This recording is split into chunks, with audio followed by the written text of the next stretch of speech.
Hi, we're back again, and you may notice that I'm dressed a little bit differently. In particular, I'm not wearing a tie, and that's on purpose. Tie is really more for a regular bill kind of thing. And you may be thinking to yourself, well, Mike, isn't a budget a type of bill? And it is. So doesn't that make it a type of law?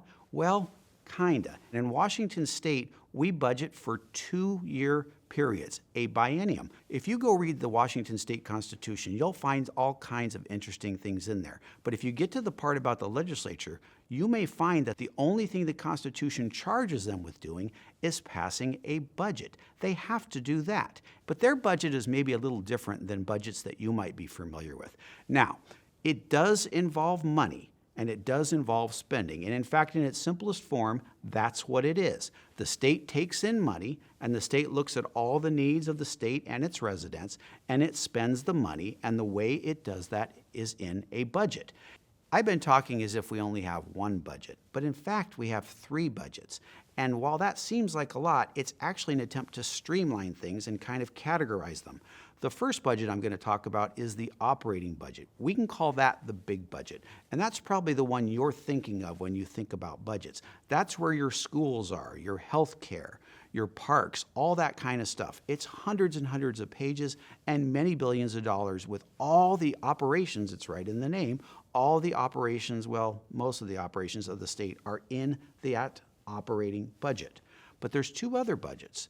The next one is the capital budget, and the capital budget deals with capital projects. And if you don't know what capital projects are, those are things we construct. They're physical items, they're buildings. They can be a pier, they could be a port, they could be an airport. They are buildings. The reason we separate those out is because they are not ongoing. Operating is ongoing. Having schools is something we intend to always do. Building an airport only is for as long as we're building the airport. Once we build the airport, we're done building it. Then to operate it, that goes back to the operating budget, except it actually goes to the transportation budget, which we'll get to. So if we're operating something, it goes in the operating budget. If we're building something, it goes in the capital budget, with one more exception. If we're building roads, that goes in the transportation budget. We have a separate transportation budget, and that goes back to the gas tax. Gas tax is the main way that we fund transportation projects, and that gas tax is actually protected in the Constitution. So for all kinds of reasons, we have a separate transportation budget that funds our roads and our ferries and state patrol and things related to transportation. Those are the 3 budgets. Each of them is made for a 2-year period. So I've told you what the legislature does in the budgets, but where do they get these numbers? Do they just make them up? Well, kind of. Actually, many decades ago, in what we might think of budgeting-wise as the bad old days, they used to just make them up. And sometimes we got lucky and it worked out, and sometimes we got not so lucky and it didn't work out. So a while ago, after a big time when it didn't work out, some smart people got together and said, hey, let's not do it this way anymore. Obviously, when you're predicting the future, it's difficult to do, but we can do better than just making stuff up.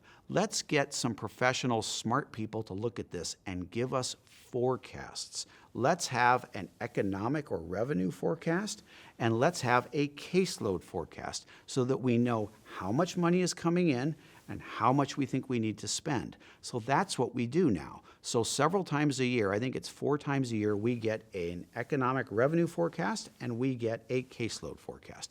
The economic revenue forecast is just like what it sounds like. It is very smart economist type people looking at all of the data, both for our state and the nation, and saying, we think the economy is going to do this well, and we think we're going to get this much revenue in. And over here, a different group of smart people looks at everything, mostly demographics, population change. People move out of the state, people move into the state, people age and new kids come into school, all that kind of stuff. The caseload forecast looks at how many kids do we actually think are going to show up at school next year? How many people do we think are going to use our parks? How many people do you think, I hate to say it, the police might need to arrest? All that kind of stuff is in the caseload. How many cases are we going to have? Cases is maybe not quite the right word, but that's the term we use. So you take the revenue forecast and you put the caseload forecast together, and you see what your baseline budget is going to be. You have this much need and you have this much money, and you match them up. Anything left over is what you have available to do other things with, anything you want to add on to the budget. But what if it doesn't add up? Well, in the other Washington, the national level, they're allowed to run a deficit. They can borrow money and do all this stuff and do all kinds of crazy stuff that we cannot do in the state of Washington. Our budget must balance, and it must balance not just over 2 years, it basically has to balance over 4 years. And that's to make sure that the budget is sustainable. They can't spend all the money right up front and then leave the next 2 years in a problem. If there's an economic downturn or something happens to the economy or something like that, well, it can be a challenge. You can either cut the needs or you can raise the revenue.